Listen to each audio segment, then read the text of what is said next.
Ha.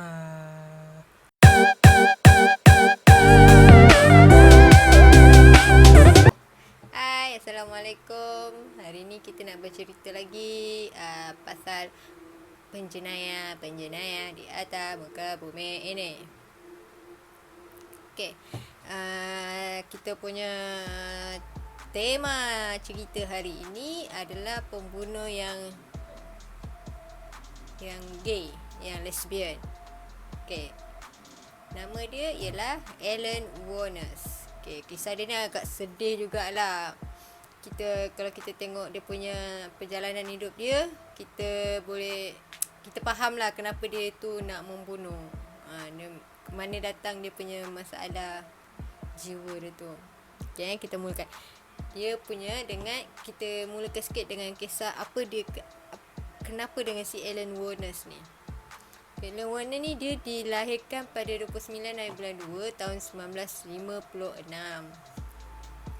Okey, dia dilahirkan di Rochester, Michigan. Macam cerita Naruto, bukan Naruto apa? Michigan. Okey, dia ni dia punya mangsa ada 7 orang lelaki. Dia punya kes ni berlaku antara tahun 89 hingga ke tahun 90-an macam tu lah. Daripada tahun 1989 hingga ke tahun 1990. Dia membunuh dalam masa setahun je. Lepas tu dia tertangkap lah. Dia membunuh dengan cara menembak. Dia menembak. Okey, dia punya alasan membunuh, dia cakap mangsa sama ada tak merogol dia ataupun cuba untuk merogol dia.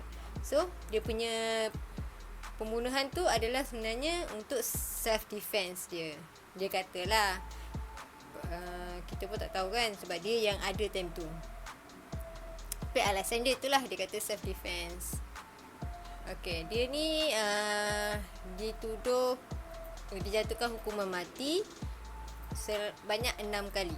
So maknanya dia ada 6 hukuman mati walaupun dia sebenarnya membunuh 7 orang. Okey. Dia ada 6 hukuman mati, dan hukuman mati dia dijalankan dengan cara inject drugs dekat dalam badan dia kan. Pada tarikh 9 bulan 10 tahun 2002.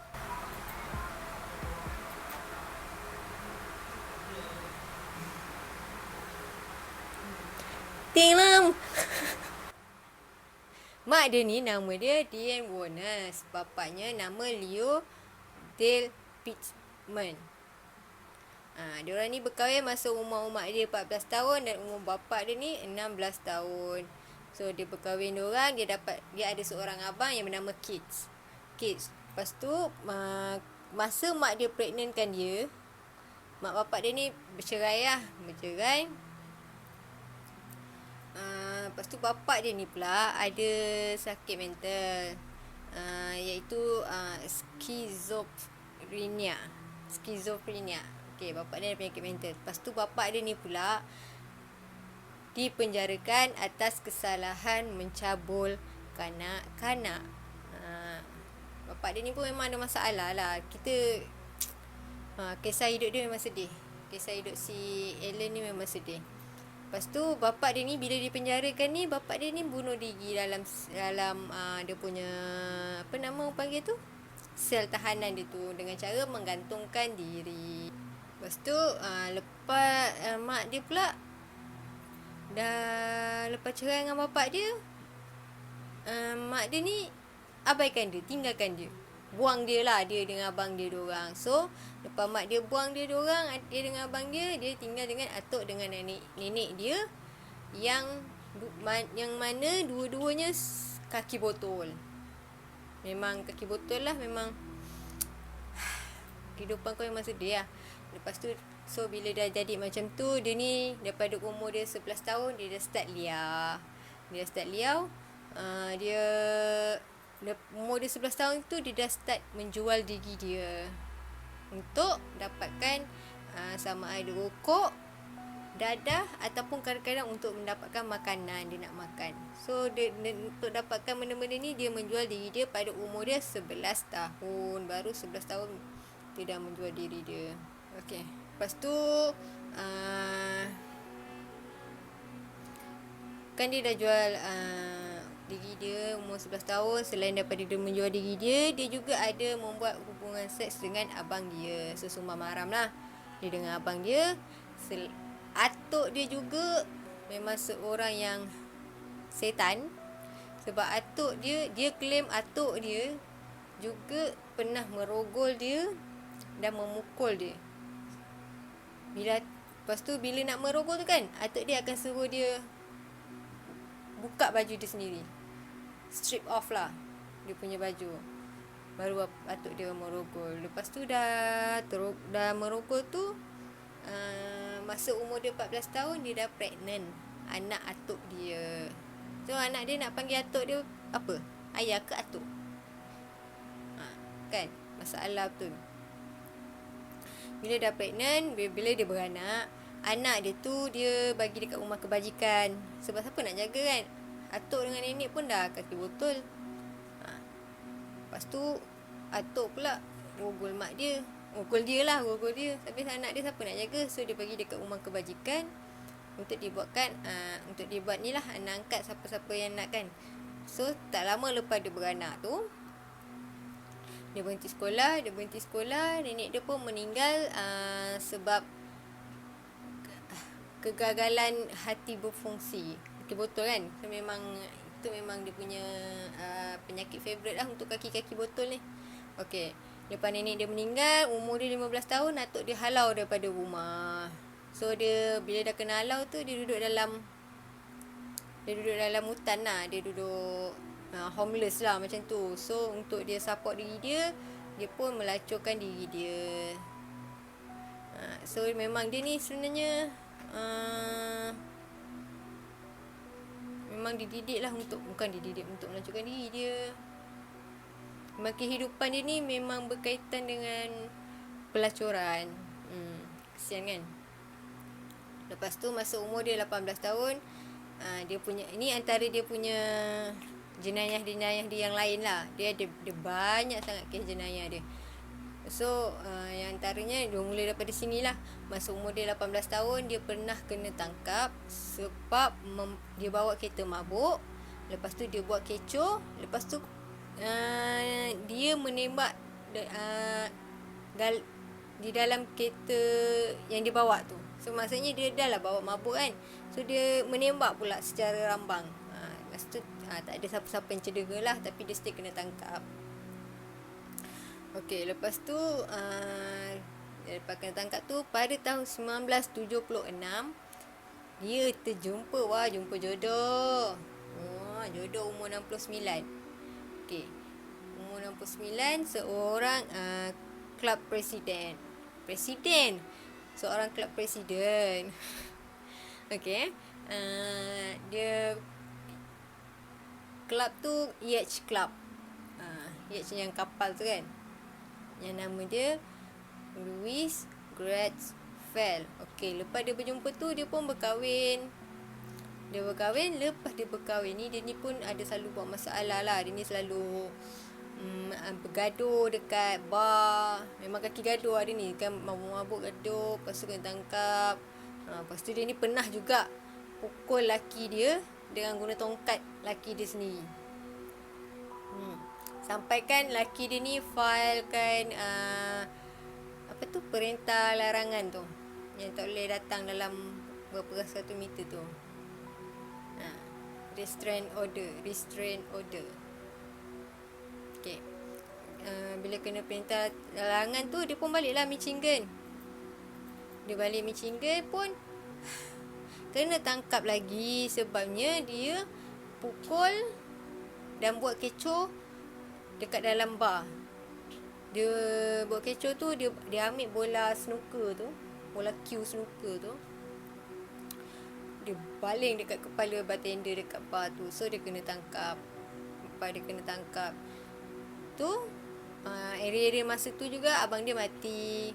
So abang dia mati, dia dapat insurans lah. Insurans dia tu dia dapat 10k.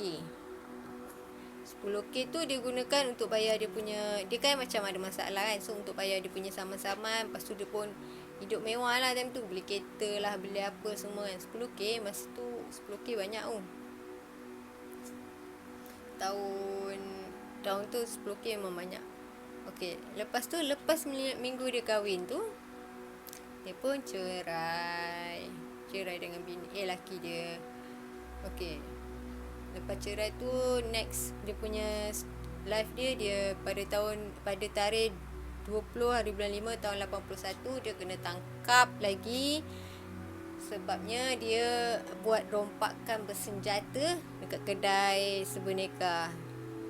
Benda yang dicuri pun bukan banyak pun, $35 dengan 2 kotak rokok. Tu je. Tapi dia kena tangkap, dia kena penjara selama lebih kurang setahun, daripada 4 hari bulan 5 tahun 1982 sampai ke 30 hari bulan 6 tahun 1983. Lepas daripada tu dia kena tangkap lagi pada 1 bulan 5 tahun 84. Dia kena tangkap lagi sebab dia cuba untuk memalsukan cek dekat bank. Lepas tu dia kena tangkap lagi sekali. Dia tak kena tangkap. Pada 30 bulan 11 tahun 1985 dia menjadi suspek untuk kes kecurian pistol revolver tu dengan dia punya peluru sekali. Dia ada nama list, dia terlibatlah dalam suspek mencuri tu. Lepas tu 4 hari bulan 1 tahun 1986 dia kena tangkap lagi sebab dia cuba untuk mencuri kereta dan dia mencuba untuk mencuri kereta dengan dia melawan pihak polis lah. Dia melawan pihak polis dan dia cuba untuk memasukkan identiti dia dengan dia menggunakan nama makcik dia. Banyak kes ini. Panjang. Okey, lepas tu pada 2 hari bulan 6 tahun 1986 dia kena soal siasat dengan polis sebab ada seorang lelaki ni dia buat laporan yang si Warners ni dia acukan pistol dekat kepala lelaki ni dan minta duit $200. Bila disiasat, polis jumpa revolver dengan peluru. Ingat tak revolver yang nama dia ada dalam list tu? Tu revolver dengan peluru sekali dekat tempat duduk yang si Warners ni duduk, dekat dalam kereta tu lah, kereta lelaki tu. Dalam waktu yang sama juga, lepas kes revolver ni, dia jumpalah dengan makwa dia yang bernama Tiriamo, seorang pembantu hotel. So diorang pun decide duduk sama-sama. Si Warners ni support kehidupan diorang ni dengan cara menjual badan dia lagi. Okay, sekarang kita nak cerita pasal mangsa-mangsa dia yang 7 orang tu. Panas. Okay, mangsa dia yang first bernama Richard Charles Mallory, berumur 51 tahun. Tapi dia ni si Warners kata dia ni cuba untuk dia merogol si Warners ni. Sebab tu dia bunuh si Richard Mallory ni, sebab untuk pertahankan diri. Mangsa dia yang kedua adalah David Andrew Spears, 47. Mangsa dia yang ketiga Charles Edmund Carl-Duncan, umur 40. Yang keempat Peter Abraham Sims, umur 65. Troy Eugene Barres, 50. Charles Richard Dick Humphreys, 56. Walter Geno Antonio, 62. Itu mangsa dia yang terakhir. So dia ada 7. So kalau kita tengok mangsa dia kat sini agak berumur lah. Yang dia cakap yang first tu je yang merogol dia, yang lain hanyalah cubaan merogol. So maksudnya yang lain tu belum sempat rogol dah kena bunuh. pada 4 bulan 7 tahun 1990, si Warners dengan si Moore ni dia terlibat dalam satu kemalangan, aksiden. Bila dah aksiden tu, dia dua orang ni pergi tinggalkan kereta tu kat tempat kejadian. So, bila polis datang nak siasat, si saksi ni yang terlibat sekali dengan aksiden ni cakap lah yang bawa kereta ni dua orang perempuan. Dia bagilah statement kan, apa dia punya tinggi, macam mana rupa dia, semua tu. Kereta yang dia gunakan ni pula adalah kereta mangsa dia yang keempat, si Sims tu. So, bila polis siasat, polis jumpa barang mangsa ni kan, barang si Sim ni dekat apa tu, dekat kedai pajak. So bila dia polis ambil balik barang-barang mangsa tu, bila dia orang buat siasatan, ada DNA yang dekat barang tu dengan DNA yang tertinggal dekat dalam kereta tu sama. Tu adalah DNA si Warners. Si Warners ni kan dia banyak rekod jenayah. So bila polis cuba masukkan dalam dia orang punya data, so dia orang punya DNA tu ngam. Bila ngam tu, polis pun buatlah dia orang punya tu besar-besaran lah dia orang cari dia ni sampai melibatkan media. So bila dah macam tu, dah buat besar-besaran tu, pada 9 bulan 1 tahun 1991, si Warners dengan makwa dia ni kena tangkap tau. Tapi makwa dia kena tangkap besoknya lah. Mula-mula si Warners kena tangkap, lepas tu baru makwa dia kena tangkap. Bila dia kena tangkap makwa dia ni, polis buat deal dengan makwa dia. Kau dapatkan confession daripada si Warners, kau akan dapat immunity daripada didakwa. So dia, maknanya dia terlepas lah daripada dakwaan membunuh tu. Si Moore ni pun, makwa dia ni pun okay on, kata okay boleh. So untuk dijadikan cerita, polis bawa si makwa dia ni pergi kat motel. So dia orang selalu call si Warners, call. Memang makwa dia paksa lah, dia cakap tolong bersihkan nama lah, apa semua kan. So last sekali, akhirnya si Warners mengaku membunuh kesemua mangsa-mangsa dia. Tapi alasan dia tu lah, diorang tu cuba untuk merogol dia. So dia membunuh tu untuk mempertahankan diri.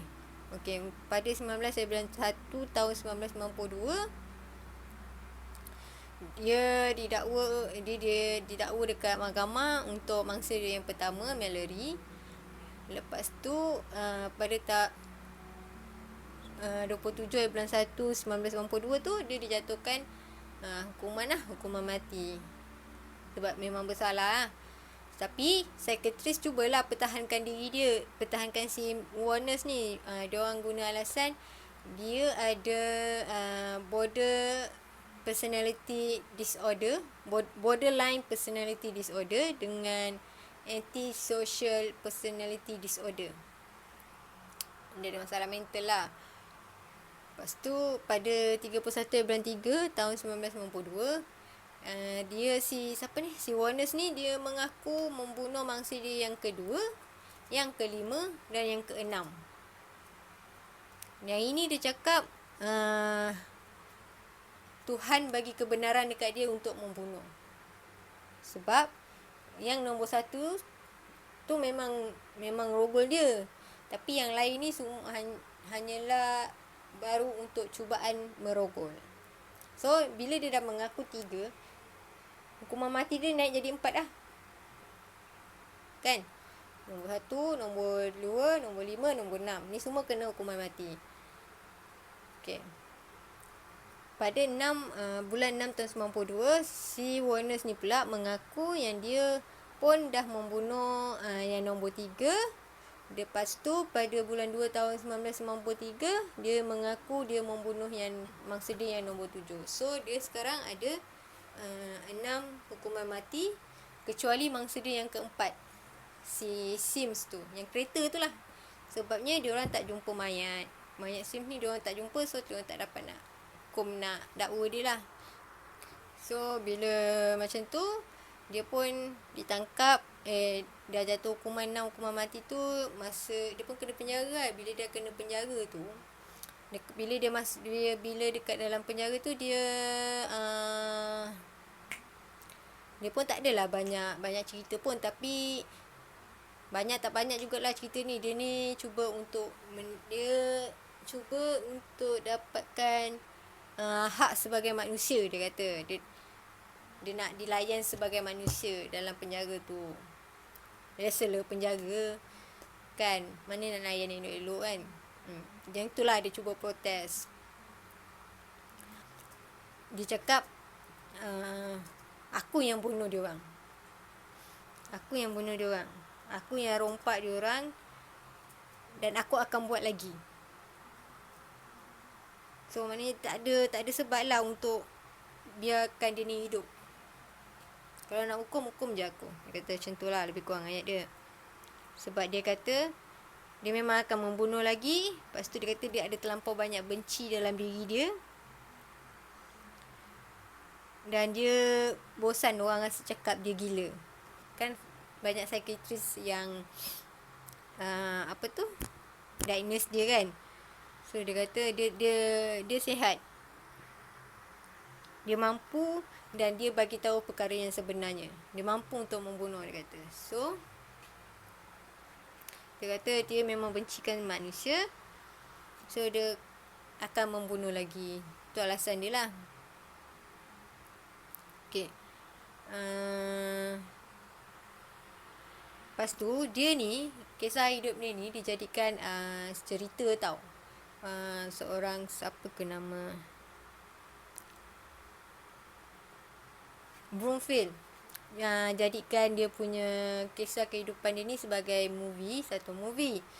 So bila dalam salah satu interview dia marah.